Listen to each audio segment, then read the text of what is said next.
Hi everyone. Hello, how's everyone today? Hope everybody's good. Today I got this notion I want to can up some barbecue chicken. So I'm actually using this canning book. It's American canning book, and I pulled up page 301, the barbecue pulled pork, but I'm substituting chicken. But I like the look of this sauce. You're not cooking down tomatoes and all, you're actually using tomato ketchup. So I want to get the sauce done first because I'm going to cold can, and I need the sauce cooked off before I can start filling the jars. Alright, so I'll just leave my book here so I can reference it. And I've went ahead, I'm going to bring you down here, I've went ahead and weighed out all the ingredients I need. So the pot's sitting on here heated. I've just put a little bit of oil in, and it says to put all the ingredients in together, but I actually want to fry off the onions a little bit. These are actually onions I got out of the freezer. Chop your onions up, put them in the freezer. It saves you stages of starting chopping onions. Make sure you double bag them or 3 times bag them, because the odour can transfer to all your other food. That's not nice. So just want to fry these off a little bit. It says for 3 garlic cloves minced.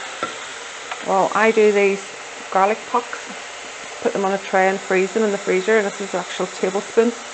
We like garlic, so putting the garlic, frozen garlic in, and that will melt down. And turn this heat down a little bit. That gets a chance to melt.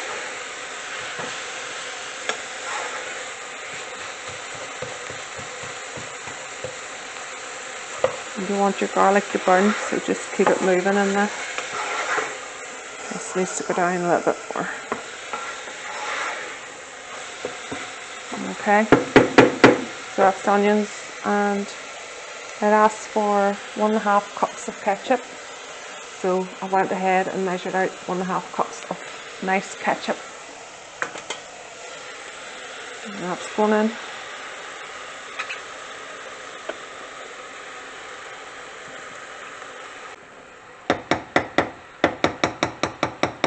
That's my ketchup all in.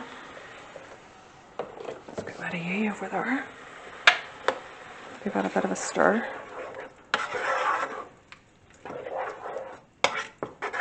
And it also asks for 1/2 cup of firmly packed brown sugar, which sounds a lot, but hopefully this will turn out okay. That's 1/2 cup of sugar going in. And what else do we need here? We need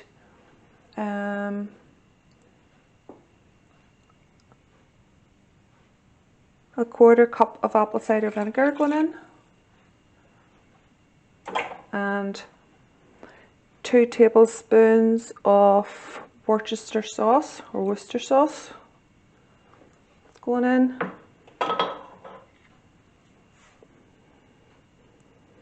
Two full tablespoons of honey.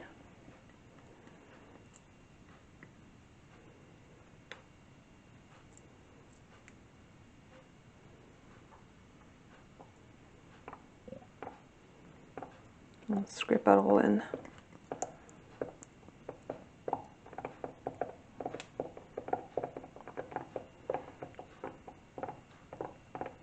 Mix my honey in.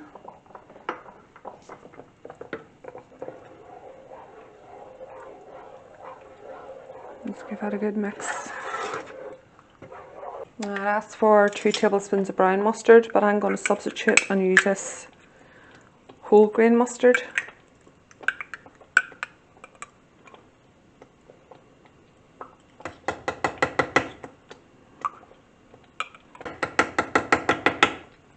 That's the mustard in. And give this a stir, don't let it burn.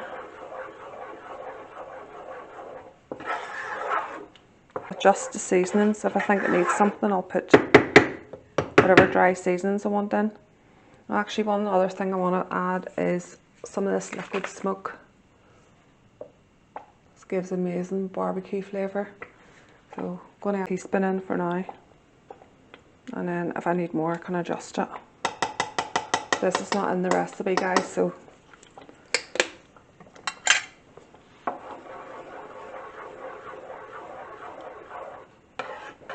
now it smells like barbecue. Aye, that's been sitting there bubbling away there for a while, and I did taste it, and you would think all that sugar and stuff it would be sweet, but it's actually quite tart. So I'm just going to add another half tablespoon of brown sugar. And with this recipe, I'll write down exactly any amendments I've made in the book, and then I'll rewrite it for myself. That's what I do when I'm canning. Keep a journal and put down your basic recipe and any amendments you've made, write them down, so you'll know exactly if you go to use that recipe again what you need to alter. And I'm going to try this again. Might actually add another bit of liquid smoke.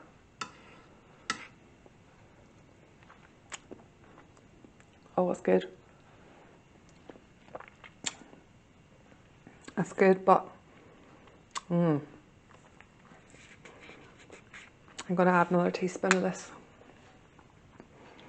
I can't use that one. This is a teaspoon. I'm going to put another teaspoon of this hickory smoke in.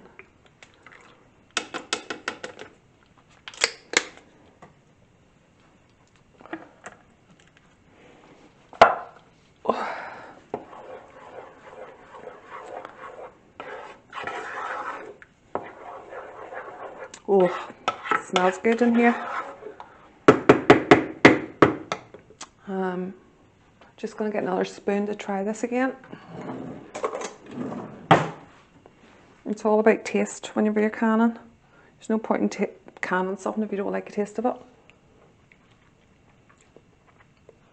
it. That's actually perfect now. So I added the quarter cup that was in the book of sugar. Sorry, half a cup. And I added another half tablespoon of sugar plus 2 teaspoons of hickory smoke. So I'll just adjust that. I'm going to turn this off now and let it cool down. And I'll bring you back the next stage. So yesterday I went up to Belfast to one of the big wholesale shops and got some chicken. So I'll just get a box of chicken out of the fridge. Oh, that's the only way to buy chicken now. Everything's that expensive. It's better to buy it in bulk. So this is a big, huge. I'm not going to use all this for this recipe, but I'll bring you down and show you what I'm going to do.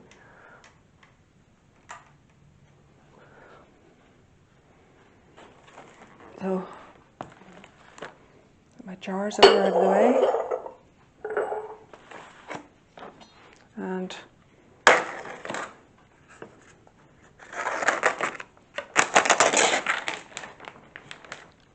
lovely fresh chicken. That's good value for money. So each one of these chicken I'm going to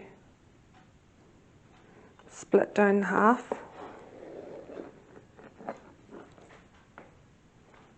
And put it into like large cubes, and bits of fat and all on it. Don't worry about that, it's only going to add the flavour. And got my jar here, cold jar. Remember, we're doing cold pack. So, oh, I don't want to do that. I want to, just let me get a cloth for my hands.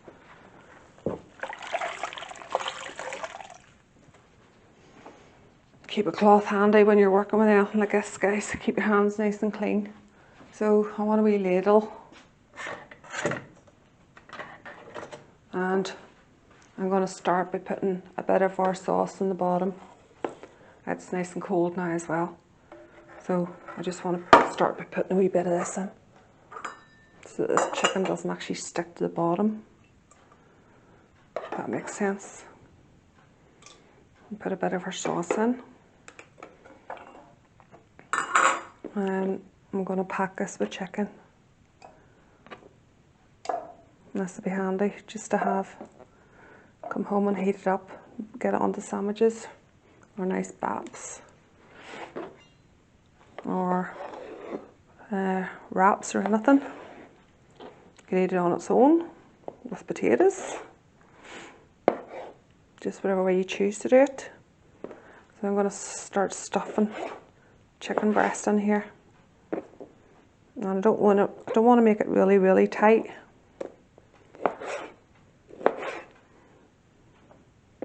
That's about 2 chicken breasts in there,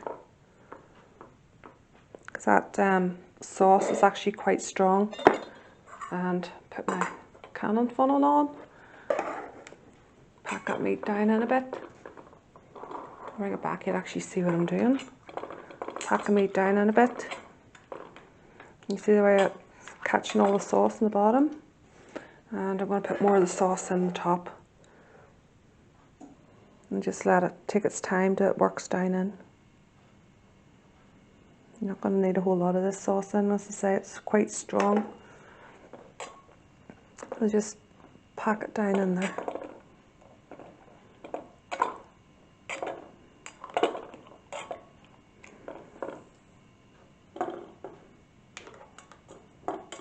Make sure everything gets covered with that lovely barbecue sauce.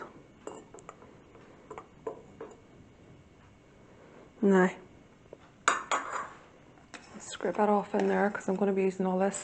It's a wee bit high for my liking, so what I'm going to do is get my next jar and just transfer a little bit. There's a wee bit too much sauce in there. So you want to leave at least an inch head space on these. A bit more out. Can be mucky at times, but it's well worth it. And that's about the inch head space. I need to debubble that really well again though. So I'm just going to show you another one. And you can go in there. So a bit of sauce in the bottom first, so it doesn't all stick to the bottom of the jars. And I've got 2 of these lovely chicken breasts up. I'm going to make them keep them quite big.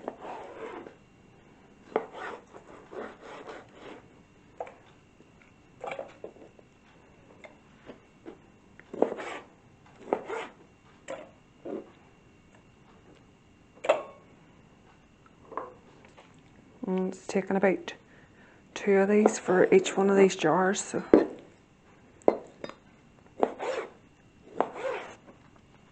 and put slightly bit less in here and more sauce, so I know in my finished product which one I prefer. And more sauce going in. All that loveliness. Put it all down.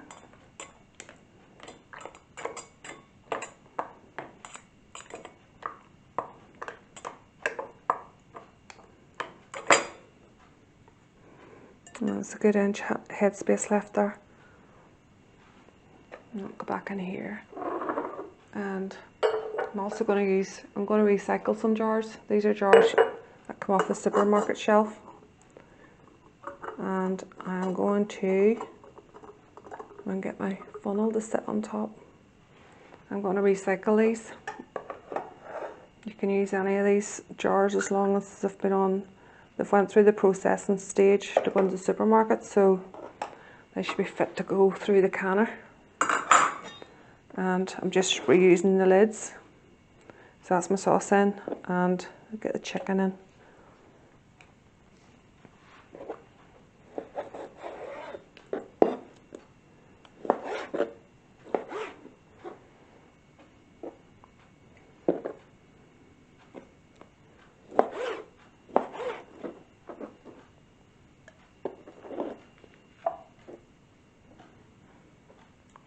Another one.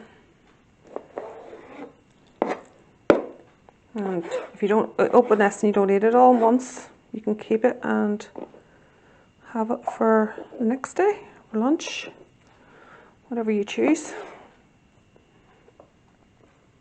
I reckon that's enough chicken in there. I'm just going to push it down a little bit and then top it off with the sauce.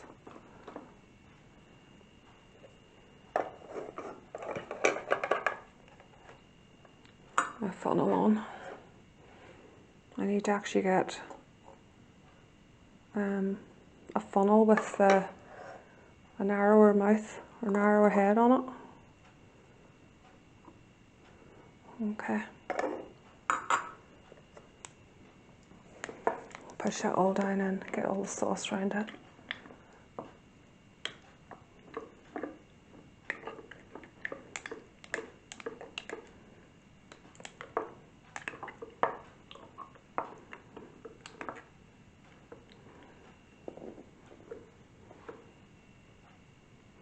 And a bit more sauce in there.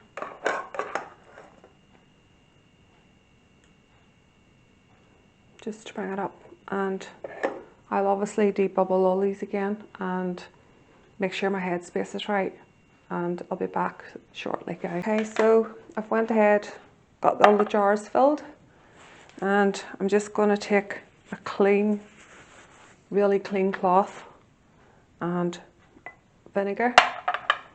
Everybody knows this, but it's for people here in Northern Ireland. I'm sure the American, if you're watching this in America, you'll be saying, why does she keep saying that? But, and keep swapping your cloth around, guys. Get that, everything off the top there.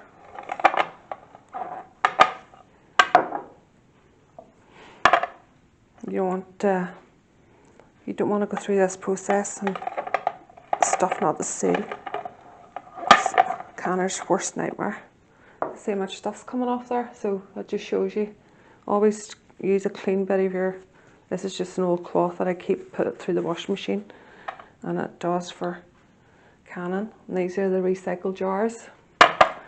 So because you're putting a screw lid on these, make sure there is nothing around the actual rings here, the top. See the way I got that off? So another clean bit of the cloth,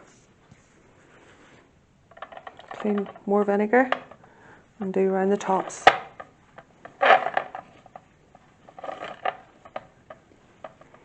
And the rim.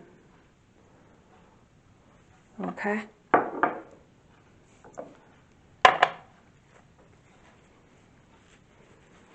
Keep swapping your cloth out around the sides.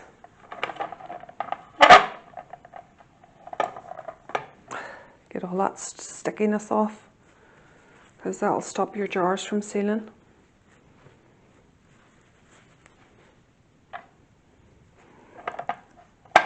So I tend to do it twice, making an awful lot of noise here. And around the rim. And that's that one. And the last one. Got 5 jars here, guys. These all equate to about pint size. So just shows you that you can use your supermarket shelf jars as long as the lids have no damage on them. And you can actually buy replacement lids for your jars. There's a website. I think it's Rosie's Preserving School, I'm not sure, but they sell a range of screw top lids guides. So you'll get a sample pack and you see which ones fit your jars, and then you can order up jars or new lids, the screw bands I mean. Alright, so that's reasonably clean, well hopefully very clean. So we'll just get rid of this cloth, and I've debubbled these really well. I'm paranoid about bubbles being in, so make sure you plunge them really well. Just put your lids I've got the two-part. I just leave these sitting in water, and these two screw bands. The only thing with these ones, you do it finger tight. With the supermarket shelf ones, the ones with the little safety cap here at the top, you want to get these ones on as tight as you can get them. Now it's not going to go on any further, so that's it. As tight as you can get this one. Oh. And this one.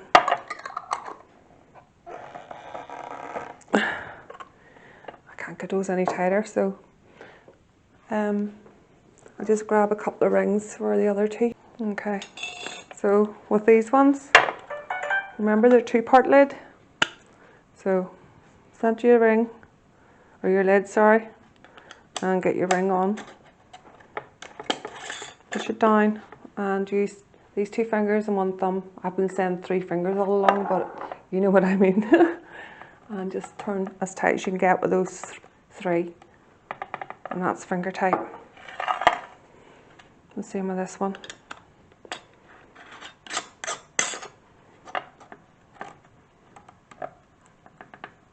Okay, now a wee bit of the sauce left, about that much, and there's no way I'm going to waste that. I don't waste anything, so I've just put a bag down into a glass, push it down in, and put my candle funnel over the top, and scrape all this lovely for anything else.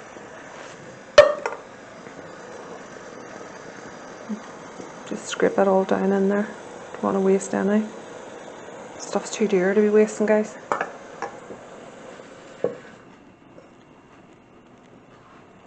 Supermarket prices are scary, and it doesn't seem to be getting any better. So that's everything down in. And pull your bag up off, and it's all in there without the room getting all dirty.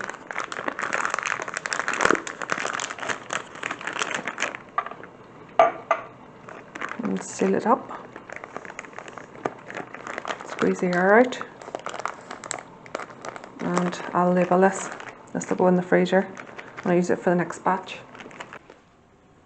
Very exciting bit. So for anybody that's doing this recipe, if they don't feel comfortable doing this, just do it on your actual Presto canner, whatever canner you have. But I'm going to do this recipe today in my pressure cooker. This is a big 8-litre one. So what I do is put a dry clean towel on the bottom. You don't want your jars sitting on the element, and get my jars in. I actually bought this one specifically for this purpose because the smaller Instant Pot I have, the lid wouldn't actually close. Right, so we've got our cloth in, and we've got our jars in, and I'm just going to put cold water in. It's about 1/3 way up the tallest jar.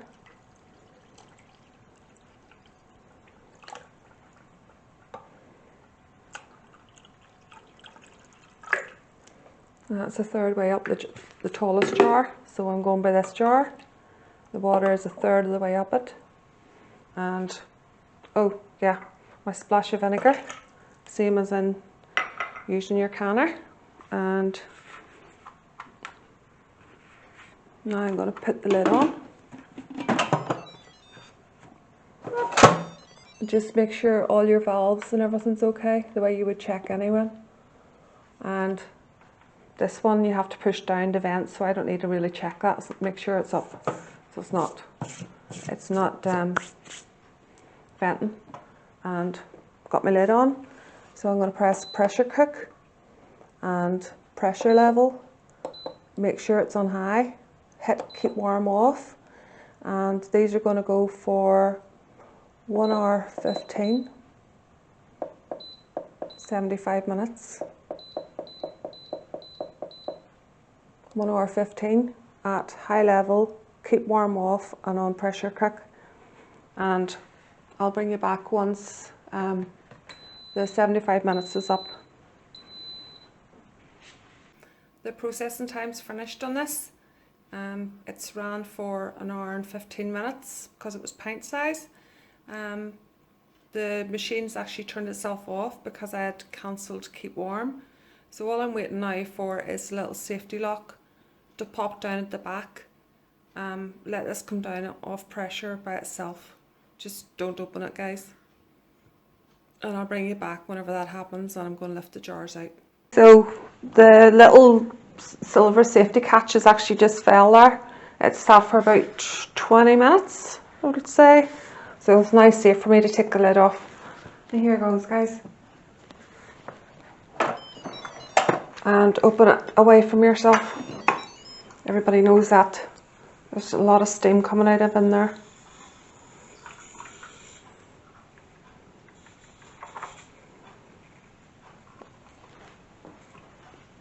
And because it's been sitting for so long is why basically I can just lift the lid off. Don't think we've had any siphoning, so I'm just going to lift these jars out. Actually, I'll come around to your side so you can see. And I'm having a coffee. Everybody laughs at my big mug. The boss. Okay, so let's get these lifted out.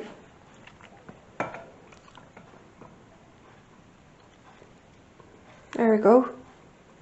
Barbecue chicken, and it's still bubbling away there. I just lift this cloth underneath. I'm afraid in case it falls. You see it bubbling away? It looks good, doesn't it? I'll just put it down onto this board with the clean cloth on, dry cloth, so I can actually move them. There we go. You hear the hisses of them, guys? There we go. Barbecue chicken. And these are the 2-part lids. Look at that, doesn't that look gorgeous? We're actually having this tonight. I'm in the process of making fresh baps. Look at that, it's still bubbling away in there. And if this recipe's a hit, then no doubt I'll be making more. That's the last big tall jar. So, hear the noise of it. It'll not be long before they'll start popping.